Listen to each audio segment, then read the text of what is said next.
அடர்ந்த மலைகளுக்குள் ஒளிரும் ஏரி ஒன்று மெதுவாக மிதந்து கிடக்கிறது.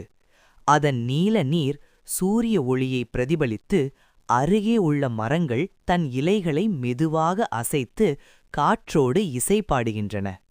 மேகங்கள் வெண்மையாக மேலே மறையாமல் மெதுவாக பயணிக்கின்றன.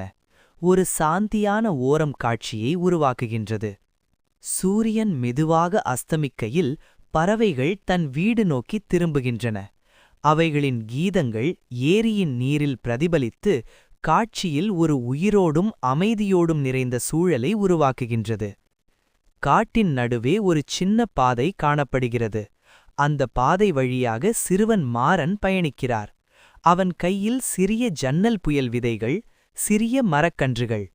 ஒவ்வொரு இடத்திலும் விதைகள் விதைக்கப்பட்டு மரங்களை நடப்பது காடு முழுதும் ஒரு சந்தோஷமான அசைவுடன் பதிந்தது போல் தோன்றுகிறது. மாறன் தனது வேலைகளை செய்யும்போது காடும் ஏரியும் களிப்புடன் சிரிப்பதைப் போல் தோன்றியது. ஒவ்வொரு விதையும் பூக்கும்போது காற்றின் சிறிய சலனம், நீரின் நிழல்கள், பறவைகளின் கீதங்கள் அனைத்தும் இணைந்து இயற்கையின் சொந்த இசையை உருவாக்குகின்றன.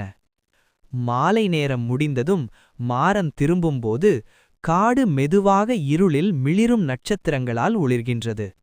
அவன் உணர்ந்தது, காடு மட்டுமில்லாமல் அந்த இடத்தில் வாழ்கின்ற ஒவ்வொரு மரமும், ஒவ்வொரு பூவும், ஒவ்வொரு உயிரும் ஒன்று சேர்ந்து ஒரு அழகான சூழல் கதையை உருவாக்குகின்றது.